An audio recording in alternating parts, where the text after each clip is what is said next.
Hello, ladies and gentlemen. Welcome back to another video.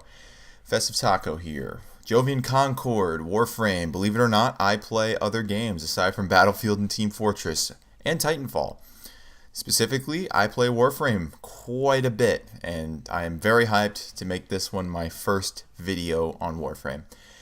Anyway, update 25, Jovian Concord. It's time to get hyped, ladies and gentlemen, and I gotta say, it's pretty cool. The props to the artists for the Gas City, very, very well done. Not gonna lie.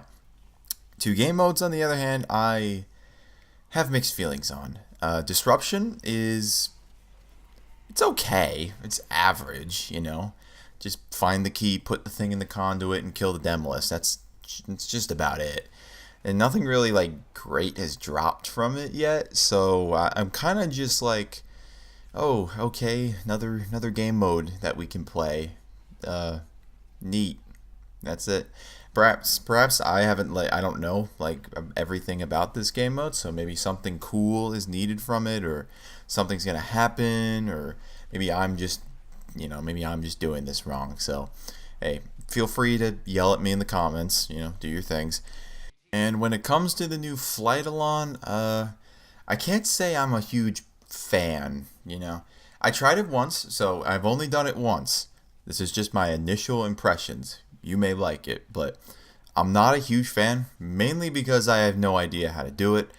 My guess is that you have to get it to shoot its laser at the thing and then fly it into it. That's how my friend was doing it. I was just watching because he's more intuitive with Warframe than I am. So, but I can't say I'm a huge fan. It kills you really quickly, but I think if I do it enough, I'll eventually start to come around. It was kind of annoying though, so I don't know. I have mixed feelings on it. So those are my initial thoughts about it. However, they also released some update notes, so we are going to get right into that. So, update, Jovian Concord. Not too much here. They introduced a new resource called Hexanon. So, whoop-de-doo, another thing for you guys to farm. Can't wait, gentlemen and ladies and gentlemen, people. We have a new enemy type, which is the Amalgams. So they're kind of just corpus and sentience thrown together in this amalgam, you could say, of technology, and that's about it. They're just as easily killable as everything else, so there's nothing really special about them. The only thing they serve a purpose for is dropping the keys in Disruption, so that's it. So not super impressed about them, but at least there's some mods from them. So okay, let's see. So new game mode, Disruption. As we all know, new game mode. Throw the keys in the conduits, kill the Demolist, rinse and repeat until you want to stab your eyes out. So, not too much. There's some Demolists here. They're pretty tanky. I'm not exactly sure of the correct build to kill them, but, I'm sure there's some Mastery 27s who've already figured it out, and I'm just not looking hard enough. So, it's just another AABC rotation of rewards. Do it as much as you want. That's about it. Flight Alon, you already know my thoughts about it, but it drops Wisp and Amalgam, so I guess I'm gonna have to get acquainted with it. So, I will say it looks cool. Looks like one of those hawks without its, freaky head on it. Weird part of it, I'm not sure, but I will say it looks cool. So, anyway, the bread and butter of this update, at least in my opinion. The Warframe, Wisp. Float through the halls of Gas City as the unseen helping hand. Her light-based abilities provide support to allies, while her unique passive makes her invisible in the air. Defeat the Ropalists, however you want to call that, to earn the 40th Warframe. Yeah, believe it or not, this is the 40th Warframe. So, let's get into what she does. Her passive is called Phase. Floating between dimensions, Wisp becomes invisible to enemies while in the air. I'm not exactly sure how this works, considering that she's always in the air. So maybe when she's standing still, because she doesn't have feet, so she's never on the ground. She just floats around. So I'm sure when I get her, I'll understand. But So I guess this makes her much more survivable, however this works. So her 1, reservoirs. Choose and summon a reservoir filled with motes that attach to and aid Wisp and her allies. Haste mode grants increased movement and attack speed. Vitality mote increases maximum health and heals over time. And shock mote stuns nearby enemies. This is her bread and butter. From what I've seen from my friend using this, this is what she does. She does reservoirs. She buffs. So I'm glad we have another viable support frame, you know, unlike just Trinity, because all the other support frames are kind of just meh aside from her, but she actually does something. So the increased movement and attack speed, that's really nice, not gonna lie. Like, I mean, did you want your Volt to be faster? Now you can make him even more fast. And you want melee speed increased, you know, go right ahead with her stuff. Vitality mode, I can see a lot of wacky combinations with Inaros and Nidus happening, considering that if with the Umbral build on Inaros already putting his health just crazy high, you know, throwing this thing on him, it's going to make it even more. So yeah, I can definitely see Wisp being maybe like an A- or an A Warframe, because she seems really good just from her 1. From first-hand experience, these things can really help out, especially when they're fully leveled up or built properly, that whole thing. So reservoirs, very good ability, probably her thing. That is what she does. Her 2 is called Will-O-Wisp. Cast forward a spectral image of Wisp to confuse and distract enemies. So kind of like Molt, but it moves, and you can travel to its position. So kind of like Blazing Chakram. So it's there. I'm sure there's some stuff you can do with it. Her 3, Breach Surge. Open a dimensional breach to overwhelm nearby enemies and cause them to release aggressive surge sparks when damaged. Okay, I guess interpret that how you want. I think I'd have to see that in game to understand what it does, but it does something. That's what I know. Anyway, and her 4 is probably the most odd one out of them all. So all of her other abilities are kind of just like passive, either confusing, buffing, or whatever her 3 does. So, but then this one is a bit different, we should say. Her 4 is called Soulgate. Open a portal to the sun to irradiate enemies with a devastating beam of solar plasma. So I'd say there's a lot of over-the-top abilities in this game, specifically Exalted Blade or all the other strange ones that I can't think of, but I'd say opening a portal to the sun is probably the most over the top. I finally have found it. So that is what she does. From what I've seen from my friend, it's just a pure laser beam, so kind of like what was that weapon? I don't know. It's just a huge laser beam. Kill everything with it. Go crazy. Go nuts. New reinforcements. Alright. Let's talk about her weapons. Fulmin. Strike with Silent Lightning or the Pummeling Drum of Thunder with Wisp's signature primary weapon. Alternate between stealthy short-range electrical discharge or an automatic lightning gun. Faster mode switch when used by Wisp. Okay. So seems like kind of a Stradivar clone in short-ranged electrical discharge, so I guess the best comparison would be a shotgun, perhaps, and then automatic lightning gun, which so it's just another automatic rifle, and there's some synergy with Wisp. You get faster mode switch, so hooray. You got a new alternate helmet and some new Kavad armor. If you're into fashion framing, then that's your kind of thing. We got a couple new weapons too that are kind of sentient based or kind of sentient designed. If you see the picture, you'll probably understand what I mean. So we got the Comorex and the Cyanex.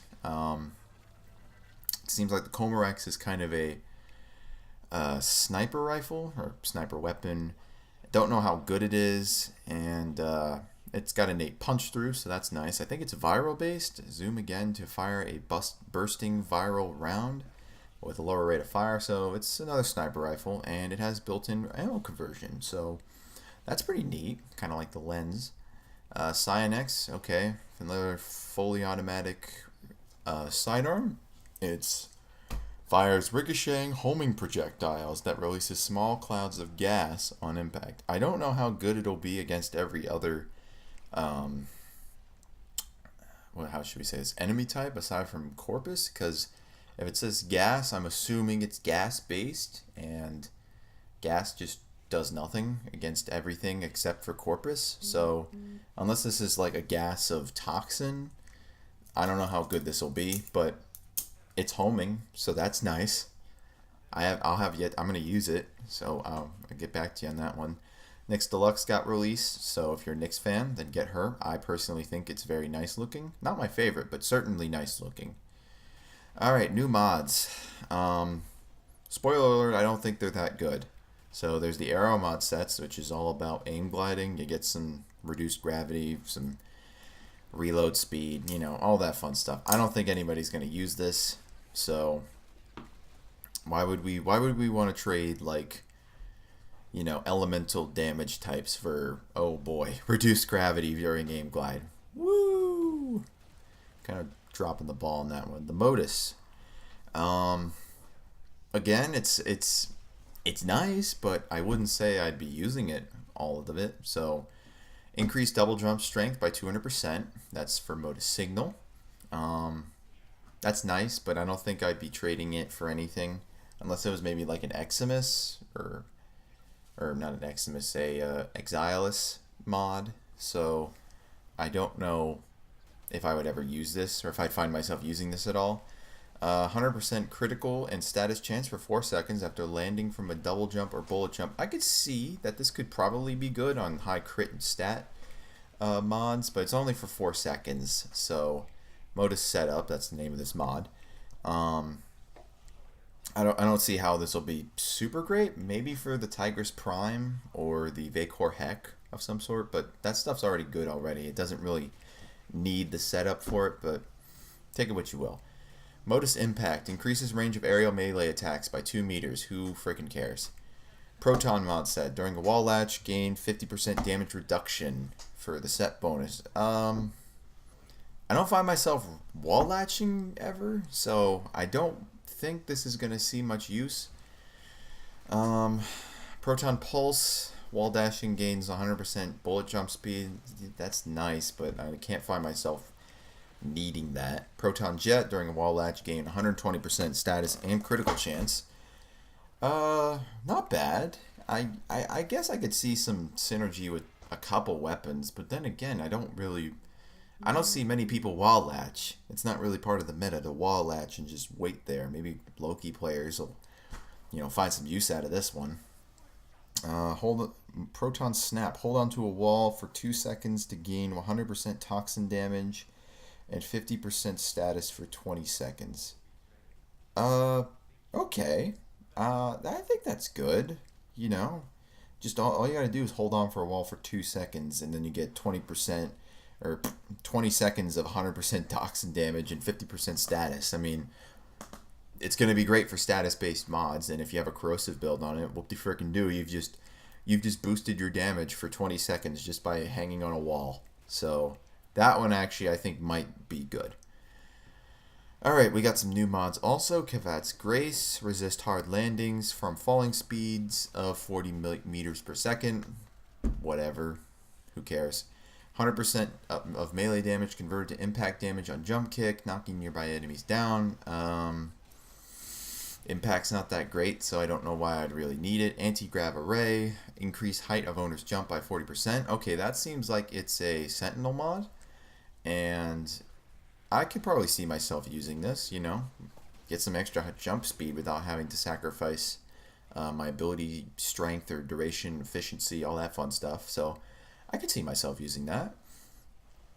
Odomedic, robotic. Every 3 meters traversed by wall running regenerates plus 40 health over 4 seconds. This effect can stack. Okay, that seems good. Yeah, it's pretty straightforward.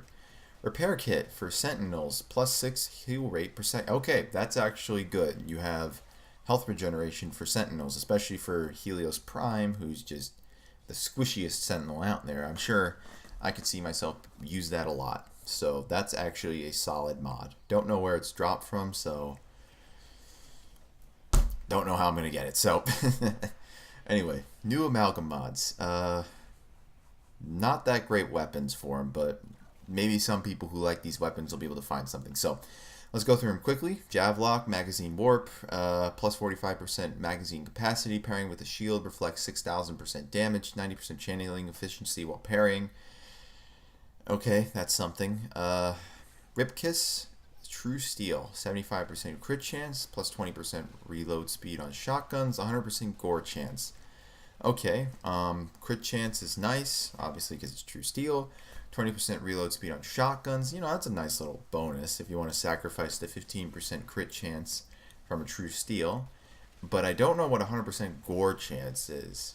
Maybe that's the, like, ripping them in half like the slash damage proc does. Or, you know, when you use slash-based weapons. I don't know. I'm just going off a guess here. But you have that. If you guys know what that is, then go crazy. Alright, Amalgam Argonac, Metal Auger, plus 3 meter punch through. Okay, that's nice. Damage from daggers reduces armors by plus 6. Enemies are revealed by punch through. Okay. I've never used the Argonac, so I don't know if that'll help it or not, but it's there. Daiku target acquired, plus 75% to headshot multiplier, plus 3% lifesteal on Nakanas, plus 60% chance to pick up used arrows. Okay, that's nice. So you get some headshot damage, you get some lifesteal, and you can possibly pick up used arrows. So that's nice.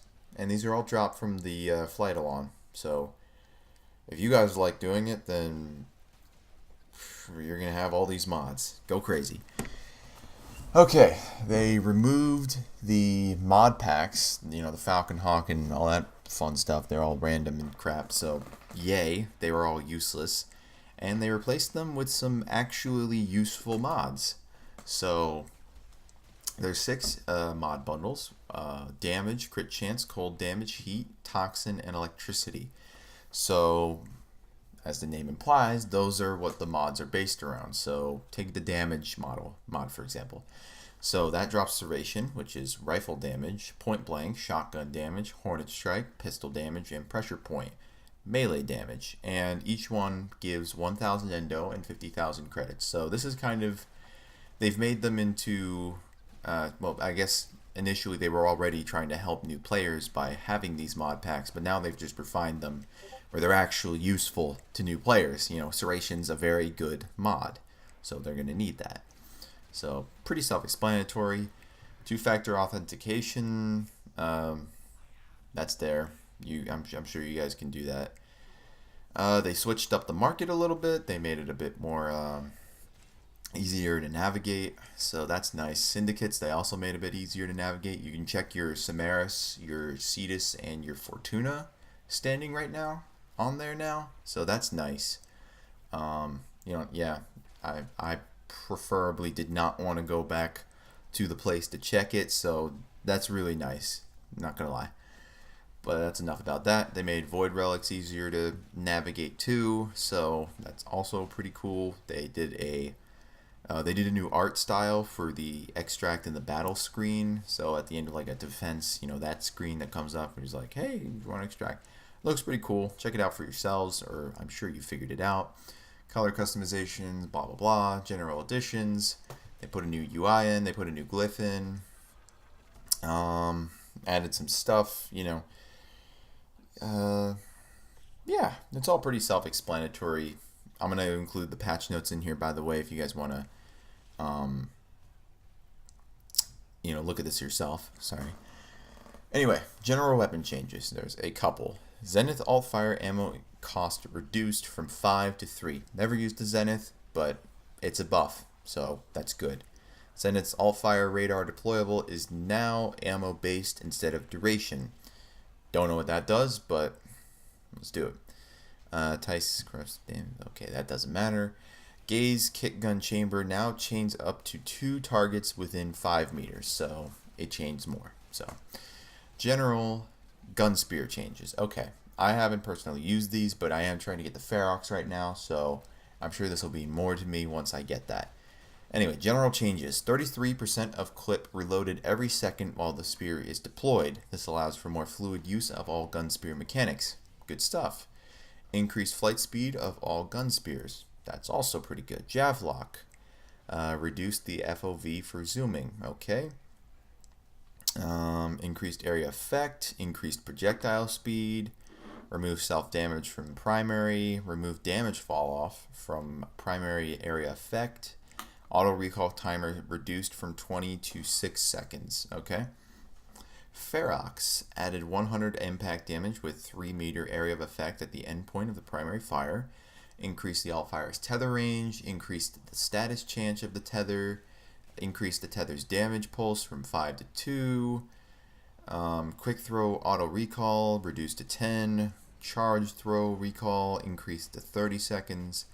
The Scourge, that was buffed also, increased ammo pool to 200, increased the alt-fire's bullet attractor, increased the magazine size, increased the primary fire area of effect, primary fire recoil reduced. Okay, so some buffs all around. They did some exploiter orb changes, not too much to write home about, so I'm just going to skip over that. Kanzu's Eidolon Hunt now grants standing, so that is nice also. Let's see, we have heavy ammo now drops from heavy enemies, so like the tanks of the enemy factions. I'm assuming the heavy ammo is for the arc guns. I may be wrong, but that's what I'm thinking. Point is, they drop now. Cephalon Samaris now sells blueprints giving during quests in his offering. So, ladies and gentlemen, you can now get rid of your Titania, your Mirages, your other useless warframes that nobody likes.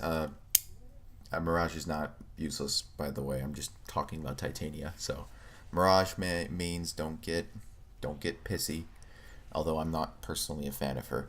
Anyway, but if you've ever sold something accidentally, you can now get them back from Mr. Samaris. So, if you guys don't like Samaris, now you have a chance to get back. So, yeah. Increase the base amount of void traces granted from 1 to 5. Okay, so when people choose your reward, you get 5 void traces now per person instead of 1. So that's pretty good, actually. Alright, let us see. What else is on here that is somewhat important? They removed the Mesa Immortal skin from the market. It's a Barrow exclusive now. If that's a problem, then sorry.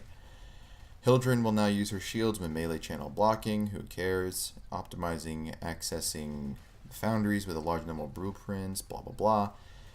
Claim research items now show if they've already been crafted and how many have been crafted. Okay, no, there's not really too much else aside from those things. And there's a crap ton of bug fixes. I'm not going to go through all of them because just who wants to hear me drone on forever about bugs in general editions. So if you want to take a look at them, be my guest. Not too much else about this.